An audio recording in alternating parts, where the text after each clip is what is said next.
When Lissa Harrington stepped into the coffee shop that crisp winter afternoon, the soft hum of conversation halted for a fraction of a second, like a pause in a symphony. Every head subtly turned, not in admiration, but in careful avoidance.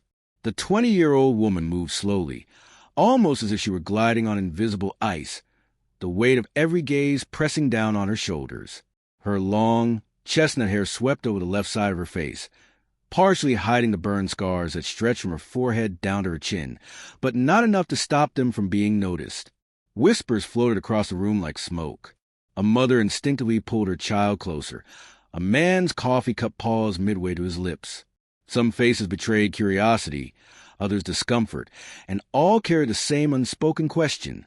What was she doing here? Why was a scarred, fragile-looking young woman in a place filled with strangers, meeting a single father who could barely afford his rent? Lissa's breathing quickened. The heat in her chest clawed upward.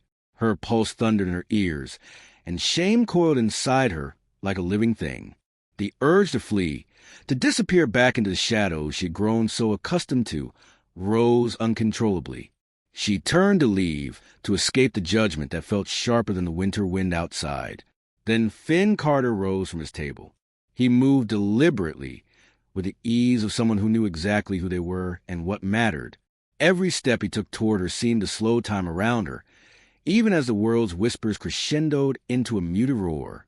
Lissa braced herself, preparing for rejection, for polite excuses, for the polite but horrified glance she had come to expect. Instead, Finn reached out gently and took her trembling hand in his. The room seemed to exhale in unison. Time paused, and in that brief, fragile heartbeat, Lissa felt seen for the first time in 3 long years. But to understand how they arrived at that moment, we must go back to where it all began. Finn Carter, 36, carried life's burdens in the lines around his eyes and the square of his jaw. Standing 6 feet tall with broad, sturdy shoulders sculpted from years of physical labor, he could have intimidated many. But there was a softness beneath his exterior, a quiet gentleness that contradicted his size. His hands, calloused from decades of repairing engines and chasing overtime, moved with surprising care, capable of both strength and tenderness. Every morning, he woke before dawn to pack his 7-year-old daughter Serafina's lunch. Every night, he fell asleep with grease still under his fingernails and exhaustion pressing against his chest like a physical weight.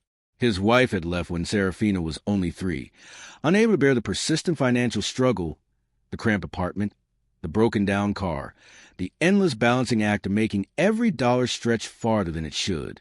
She walked out on a Tuesday morning and never looked back. Since that day, Finn had believed a singular truth. He was not enough for anyone to love. Serafina had grown up fast, her father's love both fierce and steady. She had inherited her mother's dark curls, but carried her father's deep, perceptive brown eyes. She noticed things most children ignored. When Finn skipped a meal so she could have more, when he counted coins at a grocery store, the subtle kindness of strangers and the cruelty in others' eyes. Her greatest fear was losing him, not to strangers or time, but to the world itself. She clung to Finn with the desperate devotion of a child who had learned to protect what mattered most. Lissa Harrington's life had been a stark contrast before the accident, before the fire that reshaped her existence. She had been conventionally beautiful, radiating confidence and charm. She had been a homecoming queen at her university, a gifted pianist adored by friends and strangers alike.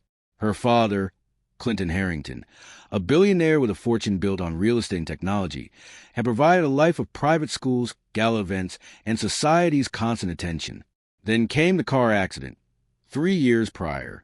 Lissa had been 23, riding with her stepmother to a family gathering. At a busy intersection, the vehicle was T-boned. Fuel leaked. Flames erupted. The door on Lissa's side jammed. Panic clawed at her throat as fire licked across her skin, touching her face, her neck, her shoulder. She screamed, a sound filled with raw terror, until a passing truck driver pulled her free.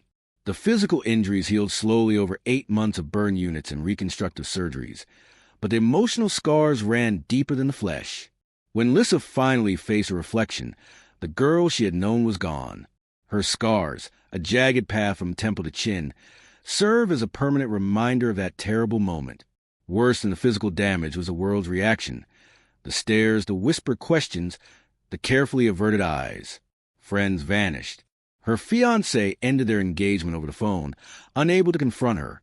Her father, in a misguided attempt to protect her, concealed her further, telling the press she was studying abroad. In trying to shield her from cruelty, he had made her believe she was something to hide, something shameful. Lissa withdrew entirely. Mirrors became enemies. Crowded spaces became unbearable. She spoke in whispers, afraid of her own voice. The confident, vibrant young woman had been replaced by a ghost, someone moving quietly through the world, attempting to take up as little space as possible. Clinton Harrington, 60, wielded decades of power and influence. His love for his daughter was fierce but controlling, rooted in the belief that only wealth and status could ensure her safety and happiness. He monitored her outings, her friendships, and anyone who dared approach her, convinced a poor mechanic with a failed marriage had no place in her life. The event that would begin to unravel this carefully constructed control took place on a cold January afternoon in Scottsdale Fashion Square. Serafina begged her father to take her, shopping for a birthday gift for a friend. Finn agreed, despite the strain it added to precarious finances. While navigating the bright, crowded mall, Finn's ex-wife appeared like a specter, demanding money and access to Serafina. In the panic, the little girl ran, lost amid the throng of shoppers. Finn's heart seized in terror as he realized she was gone. Meanwhile, Lissa was having one of her rare outings, cloaked in an oversized hoodie, sunglasses, and a medical mask. She was near a fountain when she heard a child crying. Serafina, terrified and alone, ran straight toward her. Lissa knelt down instinctively, her mask slipping to reveal her scarred face. She braced for fear, rejection, the expected scream, but Serafina paused. Her small hand reached out, gently touching Lissa's cheek. "Does it hurt?" she asked softly, concern in her wide eyes. "You must have been very brave." Lissa's knees trembled. Tears blurred her vision behind the sunglasses. After 3 years of horror and avoidance, a child was seeing her not as a monster, not as a tragedy, but as someone who had survived. Serafina wrapped her small arms around Lissa's neck and whispered, "It's okay. You're still pretty. You just look like you fought a dragon." Finn arrived seconds later, breathless and terrified, expecting chaos, but found peace. His daughter safe in the arms of a hooded stranger. He knelt, checking on Serafina, and then looked at Lissa. His eyes were warm with gratitude, not fear. "Thank you," he said simply. "Thank you for keeping her safe." Lissa had almost no words, only a nod, her hands shaking. Serafina tugged at her hand, insisting they get hot chocolate, insisting this woman was kind. Finn smiled, the first real smile of relief and recognition in years, and agreed. That small gesture of acceptance, being treated like a person rather than a tragedy, was the spark that changed everything. It was a beginning. They went to a small cafe.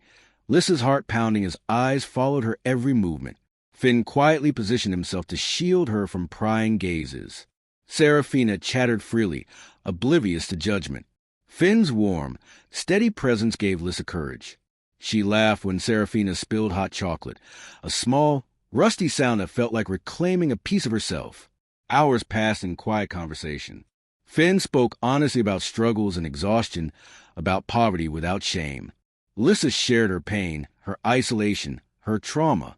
And for the first time in years, someone listened without pity, without judgment, without the hollow phrases she'd grown used to. When they parted, Serafina hugged her goodbye. "You look like a princess who fought a dragon and won," she declared, and Lissa cried, not from shame, but from relief and joy, remembering what it felt like to be seen, to be human. The following days brought a storm, though not of snow or wind, but of scrutiny and control. Clinton Harrington had discovered everything. The security footage from the mall showed his daughter speaking to a man of modest means, a mechanic, holding his child's hand without fear or hesitation. Within 24 hours, he compiled every detail. Finn Carter's failed marriage, his low income, the cramped apartment, the mountain of debt. He called Lissa into his study, his voice sharp and measured. "I know you met someone today," he said. "A mechanic, a single father, someone completely inappropriate. Lissa's heart sank. The fragile hope she had clung to threatening to crumble. "He was kind to me," she said softly. "He didn't look at me like I was a monster." Clinton's expression hardened. "People like that's the opportunity, Lissa. He's probably planning to exploit you. I will not allow someone like him to manipulate your loneliness for money." For the first time in years, Lissa felt a flicker of anger, sharp and burning. "He didn't even know who I was," she said. "He just saw someone who helped his daughter. That's all." Her father's eyes narrowed, but he made threats anyway. "If you see him again, I will make it impossible for him to work. Impossible for him to have custody of Serafina. Do you understand?" Finn had anticipated confrontation, but nothing could have prepared him for the billionaire's wrath. Still, he remained composed. "I'm not taking advantage of anyone," he said steadily. "I'm just getting to know someone who seems kind." Clinton's words cut deeper, referencing Finn's daughter's leverage. The icy threat made Finn's blood run cold. He nodded, recognizing the truth. He could lose everything if he defied Harrington. Yet, he didn't surrender his dignity. That night, Finn drafted a text explaining that he couldn't see Lissa anymore. But before he could send it, her call came. Her voice, shaky but determined, reminded him why he had risked so much just to hold her hand that day in the cafe. "I'd like to see you again," she said quietly. "To thank you properly." He had smiled through the exhaustion and tension. "I'd like that," he said.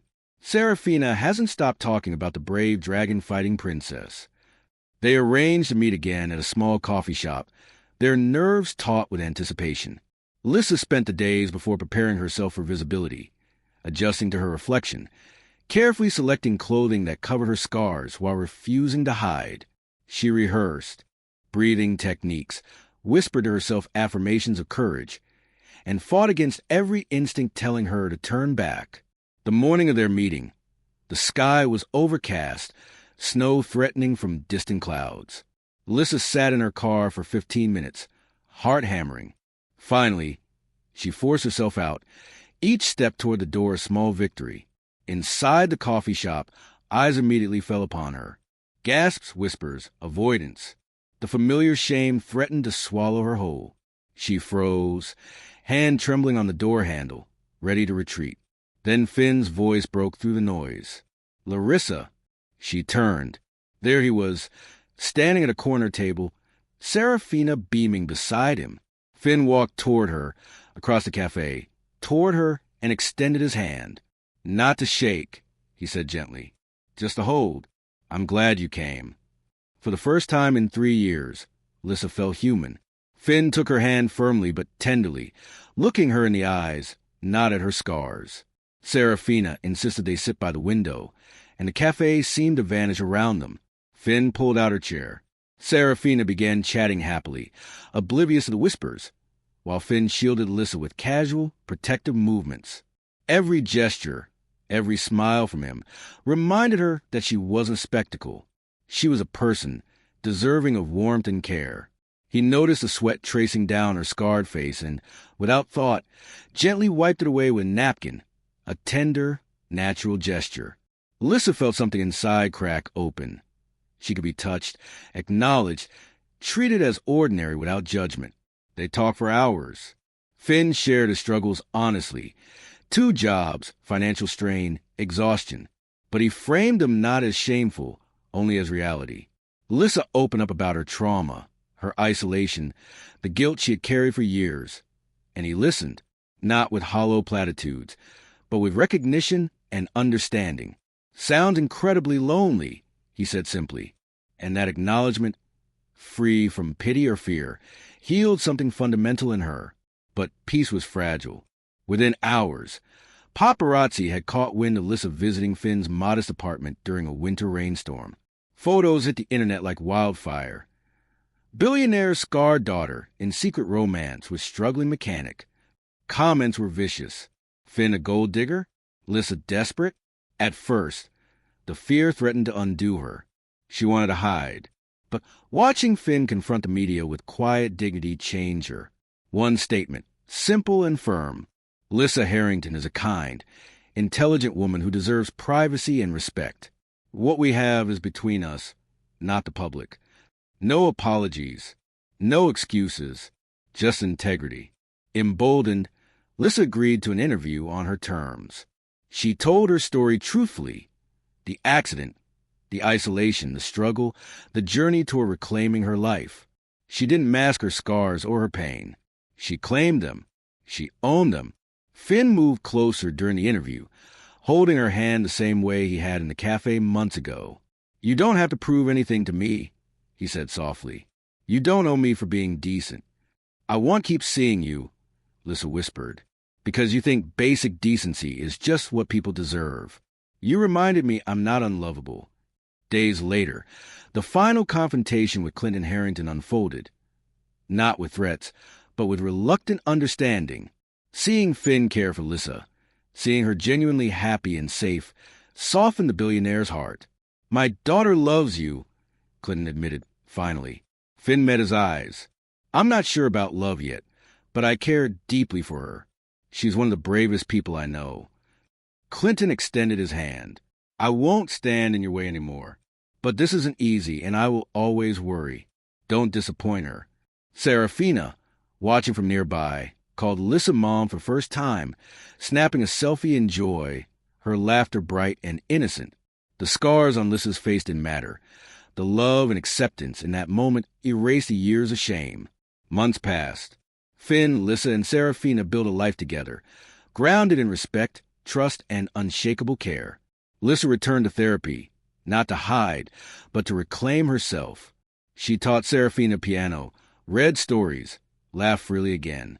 Finn loved her with a quiet intensity, never rushed, never pressured, but always present. One evening, in a sun-drenched meadow, Finn took her hand, the same hand he'd held in the coffee shop long ago. "I fell in love with you months ago," he said, voice serious but warm. "I couldn't say it then because I wanted you to heal, but I can't keep it in any longer." Tears welled in Lissa's eyes. "I love you, too. Since that day in the cafe, when you held my hand, like it was the most natural thing in the world." From his pocket, Finn produced a small silver ring, simple but chosen with care.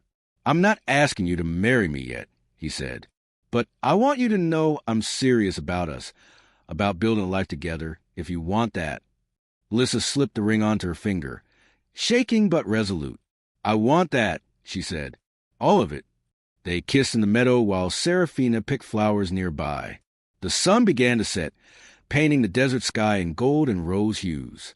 Lissa's scars caught the light, visible but irrelevant. She no longer shrank. She walked with her head held high, part of a family that chose each other, scars and all. In the car that evening, Serafina asleep in the back, Finn glanced at Lissa. "Thank you," he whispered. "For what?" she asked. "For being brave enough to walk into that coffee shop, to let me see you, to choose to build instead of hide." Lissa leaned on his shoulder. "Thank you for holding my hand," she said softly. "That first time, when everyone was watching, you have no idea what that meant." They drove home to the desert sunset, three hearts forged by courage, acceptance, and love. Each scar, struggle, and challenge now part of the story that had brought them together. Imperfect, unconventional, but fiercely, beautifully theirs. And in that choice, they found the extraordinary, the courage to see, accept, and love one another completely.